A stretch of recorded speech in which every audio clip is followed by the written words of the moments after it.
Bonjour Pascal, Bonjour André, ça va bien? ça va très bien, merci.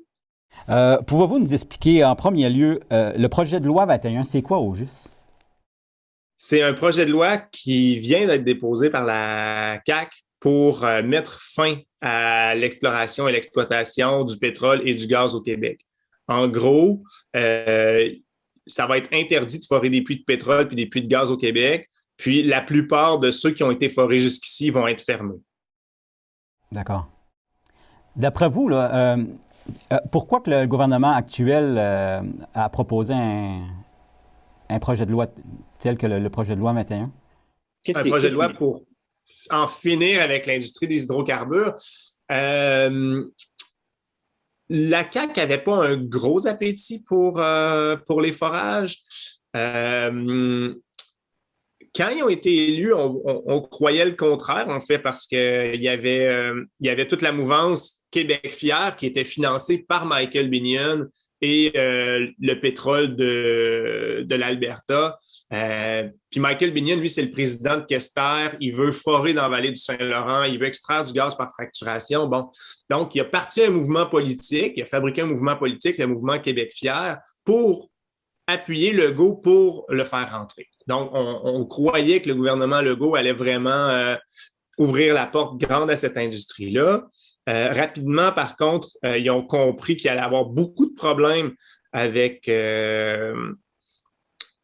avec les gens qui ne voulaient pas de ce développement-là, notamment en Gaspésie, mais aussi dans la vallée du Saint-Laurent. C'était très impopulaire dans les comtés où ils ont été élus. Ils ont compris qu'il allait avoir énormément de problèmes avec leur base électorale s'ils ouvraient effectivement la porte à l'industrie. Et la première demande d'autorisation qui est rentrée sur le bureau du ministre Jonathan Julien, c'était la demande d'autorisation pour le puits de Galt 6, près de Gaspé. Et Jonathan Julien l'a refusé. Et à partir de là, la compagnie Utica Resources, propriété de Mario Lévesque, a poursuivi le gouvernement pour renverser la décision du ministre. Et ce qu'on voyait, c'est des compagnies qui faisaient la file au tribunal pour obtenir des compensations parce qu'on avait restreint leur terrain de jeu, pour forcer le gouvernement à délivrer des autorisations. En ce moment, il y a 5 poursuites inscrites au tribunal contre le gouvernement du Québec.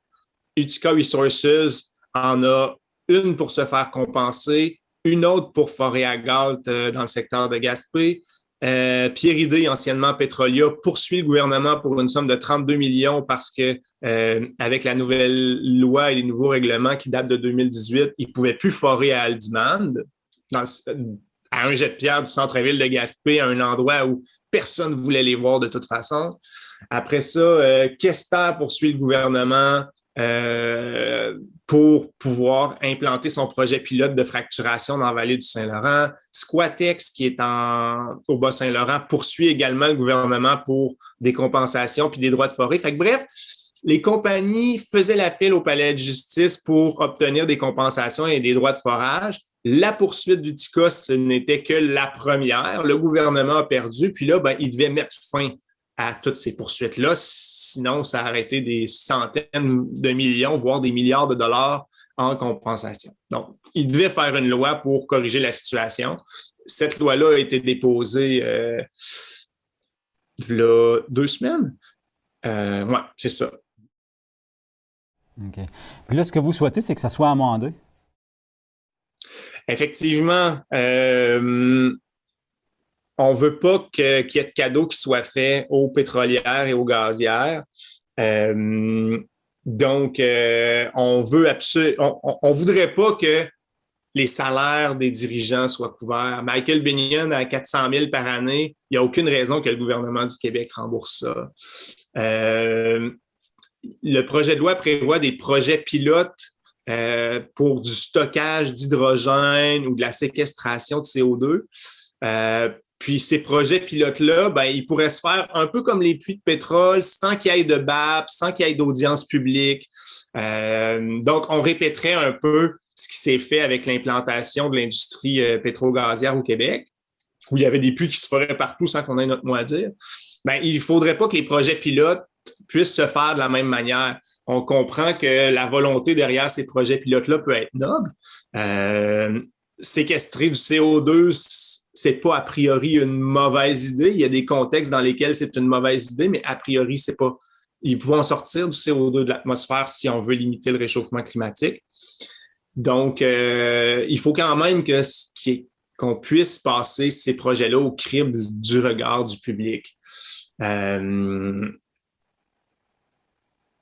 Ce sont là deux des modifications qu'on voudrait voir au projet de loi. Il y en a d'autres. On est à étudier le projet de loi en profondeur pour voir quelle autre demande on aura là. Pensez-vous qu'il y a d'autres juridictions qui vont suivre? Ben oui.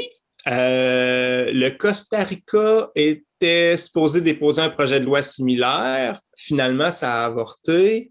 Le Québec est, à ma connaissance, la première juridiction dans le monde à interdire l'exploration et l'exploitation du pétrole et du gaz d'origine fossile. Donc, c'est super important que les choses se fassent comme il faut ici parce que ça va avoir un impact. On bat la trail pour les autres juridictions qui vont le faire un peu partout dans le monde. Et sinon, il y a Los Angeles comme ville qui a décidé, elle aussi, de déposer un projet de, je ne sais pas comment ils appellent ça, un projet de loi ou de règlement, là, parce que c'est une ville, ce n'est pas un État. Mais Los Angeles va interdire l'exploration, l'exploitation des hydrocarbures sur son territoire également. Donc, on est des pionniers, mais on s'inscrit dans une mouvance internationale là, qui est en démarrage puis qui va aller en s'accélérant. Pour Environnement Vert Plus, c'est quoi la prochaine étape? Environnement Vert Plus est invité à aller témoigner en commission parlementaire. Donc, la prochaine étape pour nous, c'est de prendre part au processus législatif. Et la suite, ça va être la surveillance de la fermeture des puits. On sait qu'il y a de la contamination, par exemple, à Bourque. On sait qu'il y en a à Haldimand, près de Gaspé. Donc, ça va être de s'assurer que les choses se font de manière correcte pour assurer la protection de l'environnement, autant en Gaspésie qu'à l'échelle du Québec. On est très impliqué avec Au Secours.